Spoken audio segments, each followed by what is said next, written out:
Je voulais commencer par un petit retour aux sources, à savoir, il faut s'intéresser à la notion de merveille. Qu'est-ce que ça veut bien dire? Et je me suis penchée sur le premier dictionnaire publié en langue française, à savoir un ouvrage qu'on appelle le Nico, Trésor de la langue française, qui dit de la merveille, page 403, admiration, miraculum, admirabilitas. Donc, finalement, ce n'est pas vraiment une définition qu'on nous donne, mais plus des traductions. On voit bien tout de suite que merveille et admiration sont fortement liés. Penchons-nous quelques années plus tard sur un autre dictionnaire, qui est le premier dictionnaire de l'Académie française, qui est paru en 1694, et qui dit du merveilleux quelque chose d'admirable, de surprenant, d'étonnant, qui est digne d'admiration, qui cause de l'admiration. On voit que finalement, presque un siècle plus tard, admiration et curiosité sont intimement liées. Ensuite, le merveille, on lit « chose rare » qui cause de l'admiration. Donc, il se trouve que c'est exactement la définition que l'on donne également pour le mot curiosité. Curiosité, passion, désir, empressement de voir. Mais si on va à la fin, on voit bien, c'est la diapositive suivante, il signifie aussi chose rare et curieuse. Donc, merveille, curiosité, rareté, singularité sont tout autant de termes que l'on va utiliser à l'époque moderne, 16e, 17e et 18e siècle, pour désigner un objet. Donc la merveille peut déjà être possédée. La merveille est une chose curieuse. La merveille est une chose qui est admirable, quelque chose qui étonne. Mais si elle peut être possédée, elle peut être conservée, elle peut être exposée, elle peut être secrètement gardée, et prendre place ainsi dans un ensemble d'objets qu'on appellera collection. Cet ensemble forme collection. Et on va pouvoir, à travers 3 grands axes, visiter, comprendre la place de la merveille au sein de la pratique de la collection. Permettez-moi de commencer par parler un peu de l'histoire de la pratique. Alors, si on s'en tient, encore une fois, à mes fameuses définitions, aujourd'hui, qu'est-ce qu'une collection? La définition n'est pas très claire, ou plutôt, elle dit beaucoup de choses. Je vais m'intéresser à la deuxième, ensemble non fini d'objets réunis par un amateur en raison de leur valeur scientifique, artistique, esthétique, documentaire, affective, vénale, enfin beaucoup de choses derrière la collection. Donc je vais partir d'une définition que le monde universitaire prend pour valeur de référence pour définir la collection. Je vous la fais découvrir, elle est de Christophe Pomion, elle a été un historien d'art qui a écrit un ouvrage sur les collectionneurs en 1987. Je vous la lis. Tout ensemble d'objets, naturels ou artificiels, maintenus temporairement ou définitivement hors du circuit d'activité économique, soumis à une protection spéciale, dans un lieu clos, aménagé à cet effet et exposé au regard. Cette définition nous permet de remonter la pratique des collections dès les premiers âges. Alors, dès l'Antiquité, on dit que la pratique de la collection était déjà en vigueur. On retrouve dans les tombes égyptiennes déjà un ensemble d'objets qui étaient réunis, qui étaient là pour accompagner le défunt. On retrouve également des collections dans la bibliothèque musée d'Alexandrie. Des livres, certes, mais des objets. On va retrouver des collections dans les temples grecs. Et notamment, on a un certain Pline qui nous dit que des reliques étaient véritablement conservées dans ces temples grecs.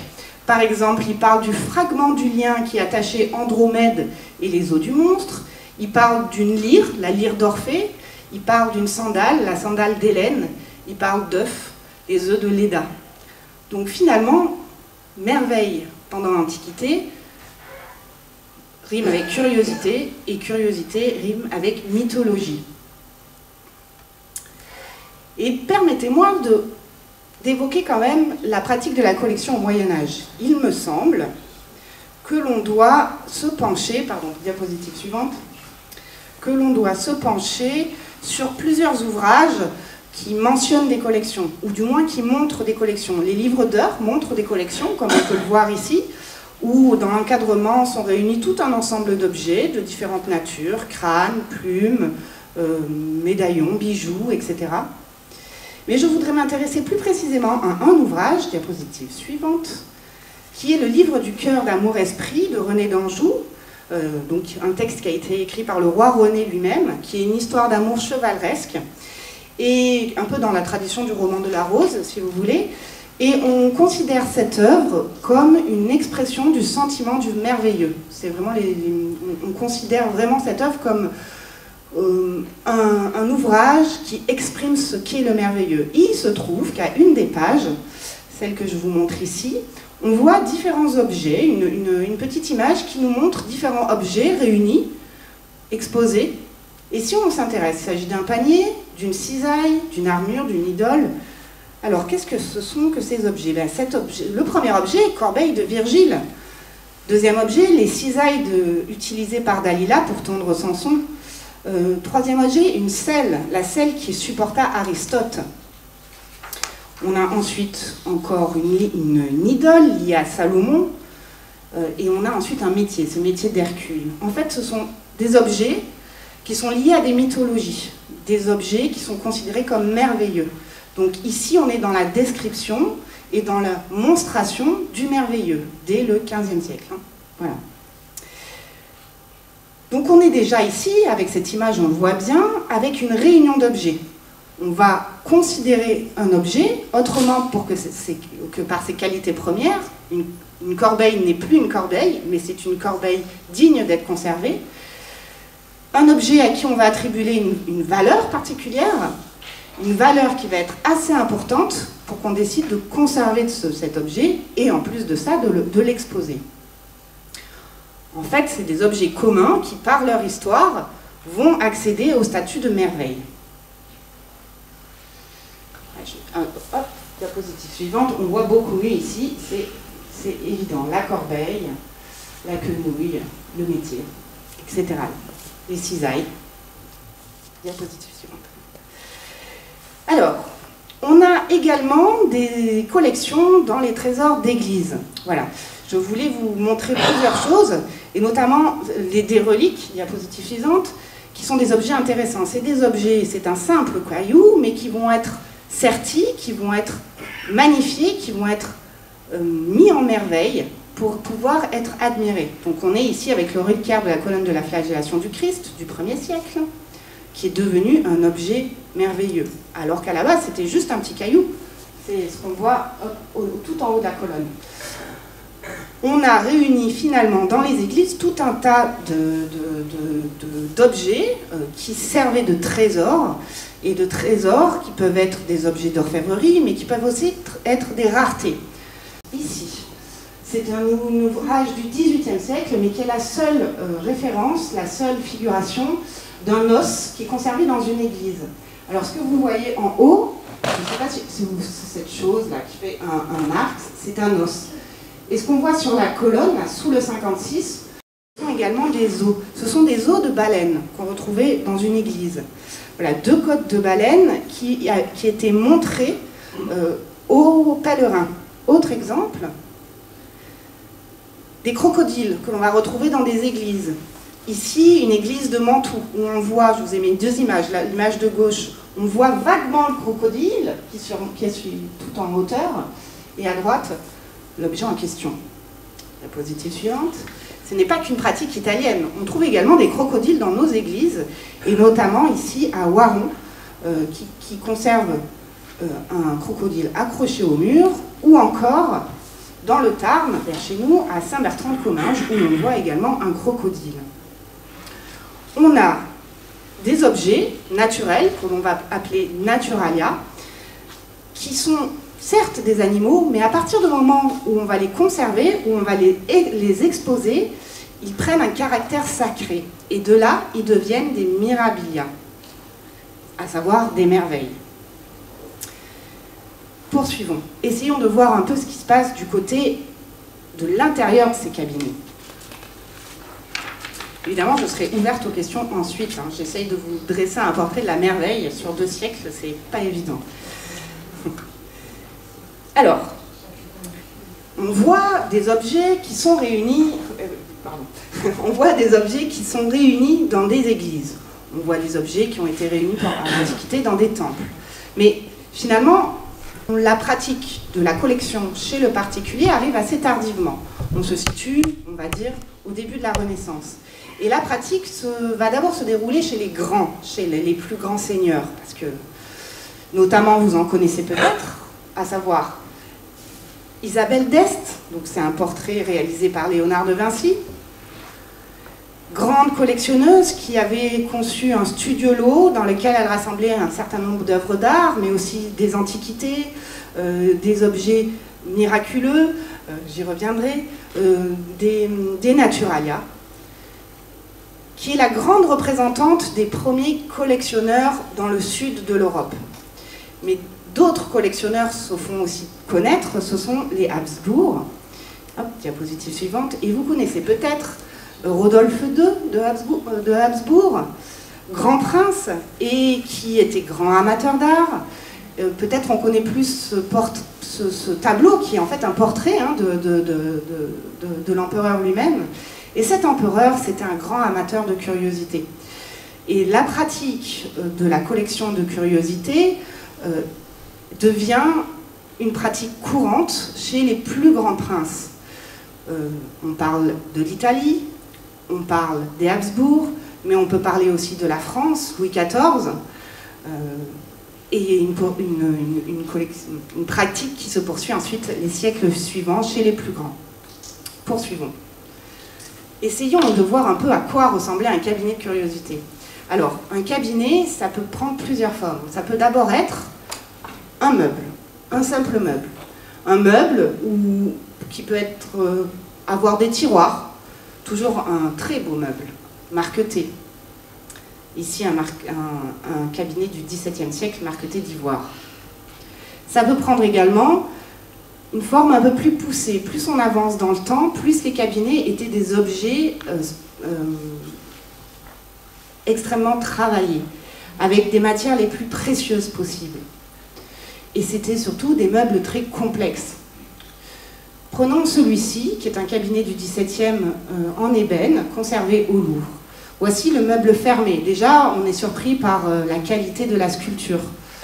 C'est un meuble qui nous raconte une histoire. On pourrait déjà regarder pendant des heures, ne serait-ce que la façade. On l'ouvre, on se rapproche. À l'intérieur, on ouvre les deux battants, on va retrouver tout un ensemble de petites caches, de petits tiroirs, et on peut continuer à l'ouvrir. À l'intérieur encore, on va retrouver un espace de démonstration où on va pouvoir placer les pièces les plus curieuses. Un meuble, certes, le cabinet, mais ça peut être aussi un espace dans une maison. Ici, un exemple d'un tableau de Carpaccio où on voit au fond à gauche un espace où dans le noir, on y voit une table et on devine quelques objets de curiosité ainsi que des instruments. Donc le cabinet prend place à l'intérieur de la maison. C'est plus un simple meuble, ça peut être une salle. Une salle entière, une salle remplie. Et peut-être ici l'exemple fameux d'un collectionneur italien, apothicaire, sur lequel je reviendrai, de la fin du XVIe siècle, qui dans son ouvrage sur l'histoire naturelle va avoir comme frontispice une présentation de son cabinet. On a une présentation de son cabinet, où on voit que chaque espace est occupé, du sol au plafond. On voit un jeu de meubles qui s'ouvre, qui se ferme, on voit un jeu de vitrines, on voit d'un côté les livres, on voit des gens qui regardent. Finalement, le cabinet de curiosité, c'est un véritable macrocosme. Ça peut être un placard, comme on le voit ici. Ça peut être également un objet. Alors, revenons plus particulièrement à la merveille. Qu'est-ce qu'on va retrouver parmi les merveilles? On a dans les cabinets de curiosité plusieurs types d'objets. Ça peut être des fourre-tout, certains considèrent ça comme des fourre-tout, mais c'est surtout des lieux où l'on va accumuler toutes sortes d'objets de toute nature. Et on va avoir tendance, pour désigner ces objets, à les catégoriser. Et on a parmi les catégories d'objets conservés ce qu'on appelle des mirabilia. C'est vraiment une catégorie très particulière d'objets, parmi lesquels on va trouver des choses un peu singulières. Intéressons-nous à ces objets. Je voulais vous parler déjà d'un objet qui était très recherché par les collectionneurs, ce sont les cornes de licorne. Ici un exemple d'un ouvrage d'un Montpelliérain, Laurent Catelan, qui a étudié la licorne et qui nous explique comment capturer la licorne. Diapositive suivante. Donc, à quoi ressemblaient les cornes de licorne? C'était ce genre d'objets, qui sont finalement des dents de nerval. Voilà.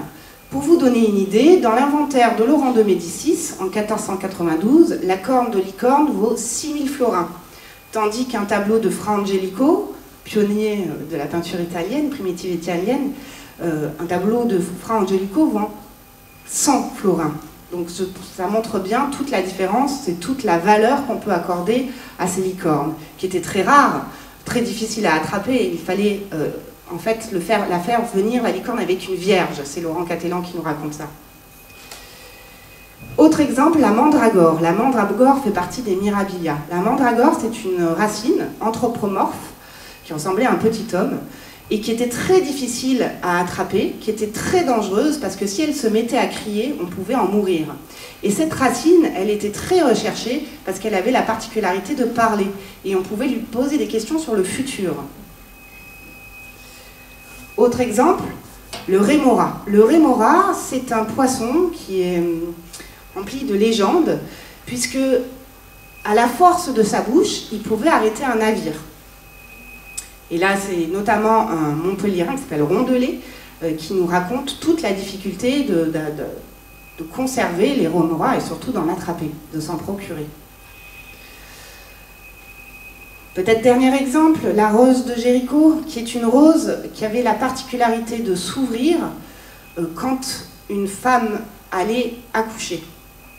Donc ce sont ces mirabilia, ce sont des objets pleins de merveilles, ce sont des objets pleins de magie, ce sont des objets pleins de mythologie, ce sont des objets pleins de mystères, avec un caractère fascinant et dont la provenance est fascinante. C'est pour cela également que l'on avait dans les cabinets de curiosité des objets du passé. On retrouvait des objets du passé qui sortaient de la terre. On a plusieurs exemples animes d'objets qui sortaient de la terre au moment du déblaiement de la fontaine, du jardin de la Fontaine. Et ce sont des objets qui suscitent la curiosité. D'où viennent-ils? Ils sont si beaux, pourquoi? Voilà. Donc on retrouve, sans surprise, parmi les merveilles des cabinets de curiosité, des antiquités. Et ici, je vous ai mis quelques exemples du trésor des antiques du cabinet des Habsbourg conservé au Kunsthistorisches Museum de Vienne. Mais si la merveille pour l'objet, c'est-à-dire pour le mystérieux de l'objet attire, on est finalement très attiré par l'ailleurs. On est avec la découverte du Nouveau Monde en pleine Renaissance, donc arrivent sur notre continent des matériaux inconnus, des matériaux que l'on va magnifier, des matériaux qui vont être pleins de mythologie, pleins de mythes. Autre exemple, ces objets à la fois naturels, à la fois artificiels, à la fois miraculeux et à la fois travaillés par l'homme, le languier. Le languier, c'était ce qu'on appelait des langues de serpent, qui sont en fait ces parties triangulaires qui tombent, ce qu'on appelait des langues de serpent. Finalement, c'était des canines de requins qui étaient retrouvées fossilisées, si vous voulez. Donc ces langues de serpent étaient placées sur les tables des banquets et on les décrochait et on s'en servait pour tester la nourriture. Au même titre d'ailleurs que la corne de licorne. C'était un anti-poison, donc très recherché. Et ce languier est magnifique parce qu'il est sur un corail encore une fois magnifié par un orfèvre, donc un objet venu de l'ailleurs. Des objets plus simples, Par exemple, des objets du continent américain, des idoles péruviennes, ici, du XVe siècle, qu'on va retrouver dans les collections du Musée des Beaux-Arts de Rennes. Un écran à main, qui, plutôt du côté oriental, ou encore cette coupe, qui a pour particularité les matériaux constitutifs. Je m'explique. Comme je disais tout à l'heure, les matériaux attirent. Ces matériaux nouveaux, ces matériaux jamais vus, sont des matériaux qui suscitent la curiosité, qui suscitent l'admiration.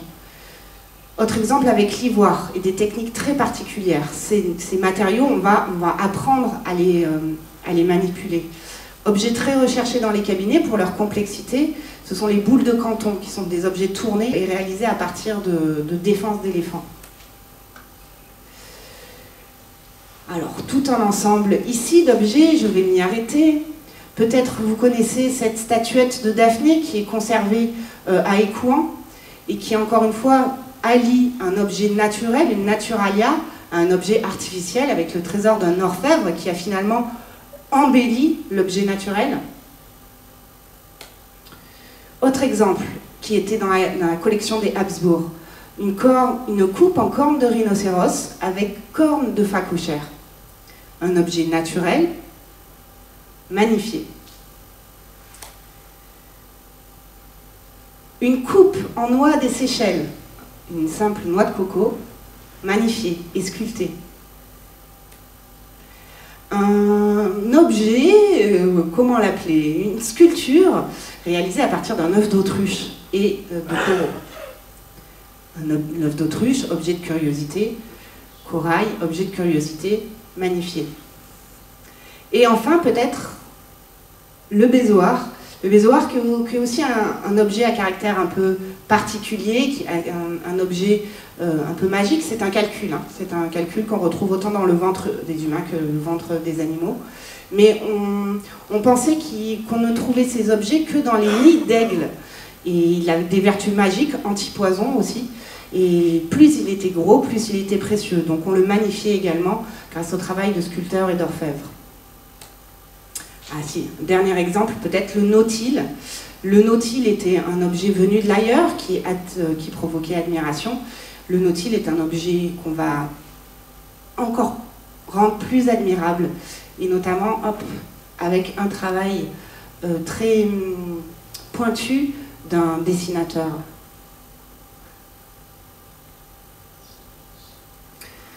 Donc cette catégorie d'objets, mi-naturels, mi-artificiels, fait partie de la famille des artificialia.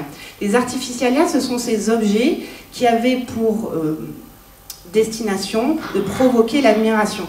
Un exemple ici avec une famille bien particulière des artificialia, dans lesquelles on va compter les œuvres d'art, mais plus particulièrement aussi ici un automate. On avait chez les Habsbourg un grand goût pour les automates, et un certain nombre de ces automates sont conservés à Vienne et marchent encore aujourd'hui. Donc on a tout, je ne vous en ai pas mis, mais ici, quand on le met en marche, il y a de la musique, le centaure va lâcher sa flèche, on a un tambour sur lequel l'enfant va taper. Voilà, des objets qui vont artificiels, merveilleux, et qui vont susciter l'admiration. Venons-en à notre dernière partie pour respecter le temps. S'émerveiller ou un nouveau regard sur le monde. Finalement, à travers ces cabinets de curiosité, qu'est-ce qu'on avait? Plusieurs finalités. D'abord, une finalité diplomatique. Pour les grands, pour les princes, il s'agissait d'avoir pour montrer sa richesse, montrer sa culture, montrer les savoir-faire de notre pays. Donc, ça pouvait être la pratique de la curiosité pouvait être d'abord une portée diplomatique. Mais par ailleurs, il s'agissait aussi de faire l'inventaire du monde. En fait, quand on conserve comme ça dans un lieu des objets merveilleux, finalement, on va aiguiser notre œil. Et petit à petit, le goût de l'ailleurs et du merveilleux va disparaître au profit du local. Et on va avoir dans les cabinets de curiosité toutes sortes d'objets. Des objets que l'on va retrouver dans le jardin, des objets qu'on va retrouver à 10 lieux, à 20 lieux, à 100 lieux.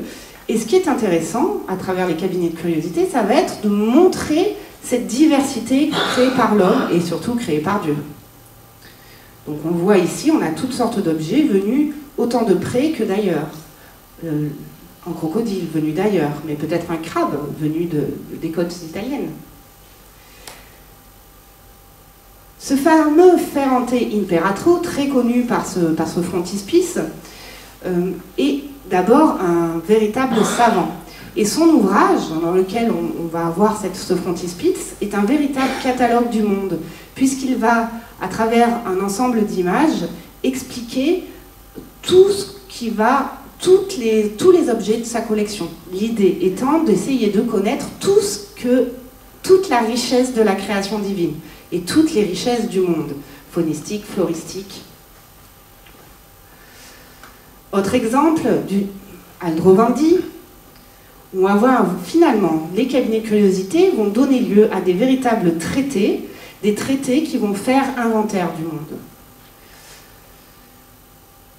Autre exemple, un peu plus tardif, de Vérone, de 722, qui est un exemple connu aussi, où on voit un soin particulier à la monstration.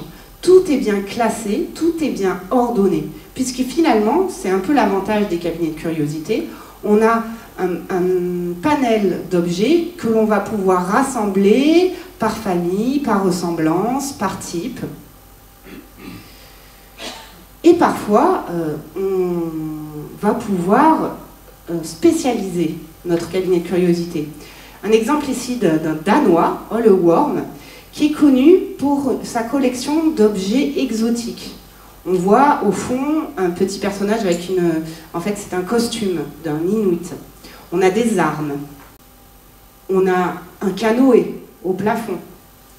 Mais associé à la flore et à la faune, du pays.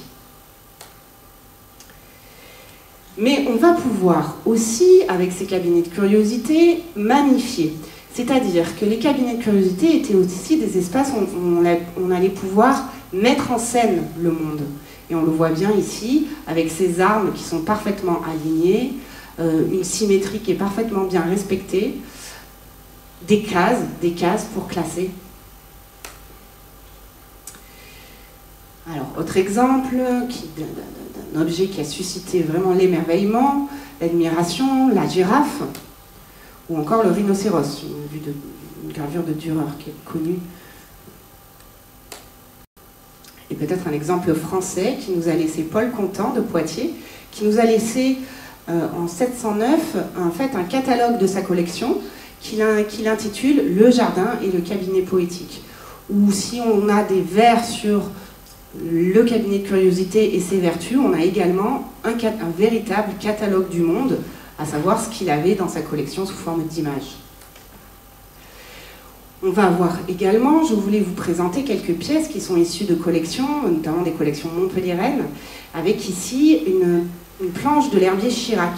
Chirac étant un médecin montpelliérain de la faculté de médecine, et qui lui s'est spécialisé dans la flore. Donc sa spécialité c'était bien de constituer des collections de plantes séchées, donc des herbiers.